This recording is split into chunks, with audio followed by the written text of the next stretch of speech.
Friends, मैं हूँ दिगंती जगत। आज हम कक्षा 8 हिंदी व्याकरण का चैप्टर 4 प्रत्यय और संधि पढ़ेंगे। पहले हम प्रत्यय देखते हैं। प्रत्यय को अंग्रेजी में सफिक्स भी कहते हैं। तो प्रत्यय की परिभाषा देख लेते हैं। जो शब्दांश किसी शब्द के अंत में जुड़कर उस शब्द का अर्थ बदल देते हैं उन्हें ही हम प्रत्यय कहते हैं। जैसे कि प्रत्यय हमेशा अंत में ही जुड़ते हैं। वे सिर्फ एक शब्दांश है, पूरा शब्द नहीं। कभी कभी शब्द भी होते हैं पर मोस्टली शब्दांश ही होते हैं, इसलिए हम उन्हें प्रत्यय कहते हैं। और प्रत्ययों का अपने आप में कोई अस्तित्व या अर्थ नहीं होता है और वे हमेशा शब्द के अंत में जुड़ते हैं। उदाहरण के लिए सब्जी प्लस वाला हो जाएगा हमारा सब्जी वाला। अब यहाँ पर सब वाला जो है ना वो एक प्रत्यय है। वाला जो है वो वहाँ एक प्रत्यय है। जब सब्जी का मतलब है वेजिटेबल, सब्जी का मतलब है वेजिटेबल, जो वाला से जुड़कर एक नया शब्द बन रहा है जिसका अपने आप में कोई अलग ही अर्थ है, वैसे शब्दों को हम प्रत्यय कहते हैं। हम दूसरा उदाहरण देखते हैं। डिब्बा प्लस इया हो जाएगा हमारा डिबिया। यहाँ पर प्रत्यय था इया। डिब्बा का मतलब है जो बड़ा डिब्बा होता है, हम उसे डिब्बा कहते हैं। तब डिबिया जो नया शब्द बना, प्रत्यय या को जोड़कर डिबिया का मतलब है छोटा डब्बा। नेक्स्ट है, दूसरा है सच प्लस आई सच्चाई। यहाँ पर आई जो है वह एक प्रत्यय है। सच का मतलब ट्रुथ है और आई एक प्रत्यय है, सच्चाई, ट्रुथ कहने वाला। चाचा प्लस ई छाछी। यहाँ पर ई एक प्रत्यय है, तो चाचा अंकल, ई हो गया चाची। तो यहाँ पर हमारा प्रत्यय कंप्लीट हो जाता है। हम एक बार और देख लेते हैं परिभाषा प्रत्यय की।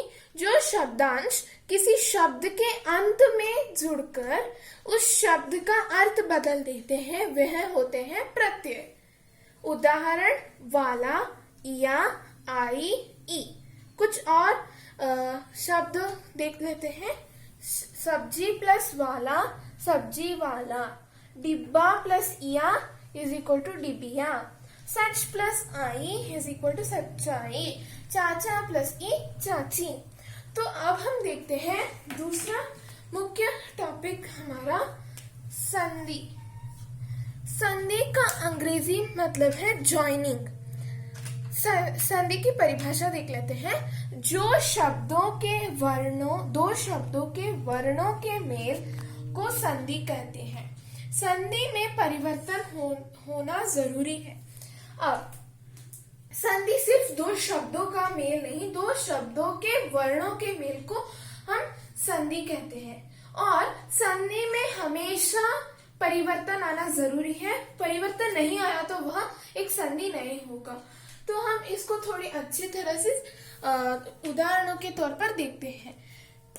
पहला उदाहरण है दीप प्लस आवली इज इक्वल टू दीपावली। यहाँ पर प एक अंतिम वर्ण है और आ यहाँ पर एक पूरा वर्ण है।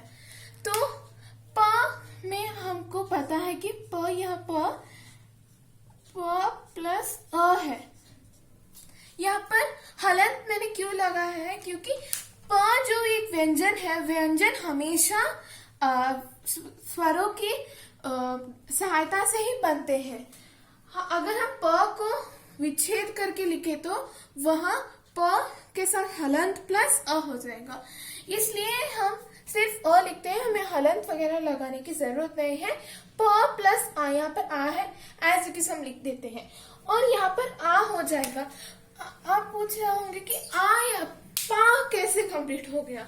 अब यह प हलंत वाला प था, प्लस आ हो गई तो पा कंप्लीट हो जाएगा। प कैसे, अब यहाँ पर तो विच्छेद कर दिया, अ के बदले हमने आ डालकर पा बना दिया। ऐसे ही दीपावली। दूसरा हम देखते हैं हिम प्लस आलय हिमालय। तो यहाँ पर फिर से वैसे ही प के बजाय म अ बन जाता है, और यहाँ पर आ वैसे ही स्वर है वो बन जाएगा आ। यहाँ पर आ बन जाता है हिमालय। वैसे हम नेक्स्ट देखते हैं संधि विच्छेद कैसे करते हैं। परिभाषा, संधि करने से बने शब्दों को अलग करना ही संधि विच्छेद होता है। अब संधि विच्छेद, अब संधि करना मतलब ये दोनों शब्द थे, इनको हमने जोड़कर एक नया शब्द बनाया दीपावली। यहाँ ही होता है संधि करना, पर संधि विच्छेद उसका उल्टा है। अगर आप जोड़े हुए शब्द को अलग करना ही संधि विच्छेद होता है। यहाँ पर विद्यालय है, यहाँ बनता है विद्य प्लस आलय। यहाँ पर विद्य ऐसे हलंत के साथ ही लिखा होता है, वरना विद्यालय को लिखने का एक और तरीका है। ऐसे भी हम विद्यालय को लिख सकते हैं। दोनों तरीकों से लिखना है, दोनों तरीके ही करेक्ट होते हैं। मैंने यहाँ पर ऐसे लिखा है, विद्या प्लस आलय बन जाएगा। यहाँ पर यह अ है, इसमें अ छिपा है, और यहाँ पर आ ही होगा, तो अ प्लस आ बनेगा। हम इसको अच्छी तरह से पढ़ेंगे जब हम भेद पढ़ते रहते हैं। दूसरा है शब्दार्थ। यहाँ पर शब्द है जो जिसमें अ छिपा रहता है, और यहाँ पर दूसरा है यहाँ पर अ ही है, अ प्लस आ बन गया है। यहाँ पर यही होता है संधि विच्छेद। हम देखते हैं संधि के भेद।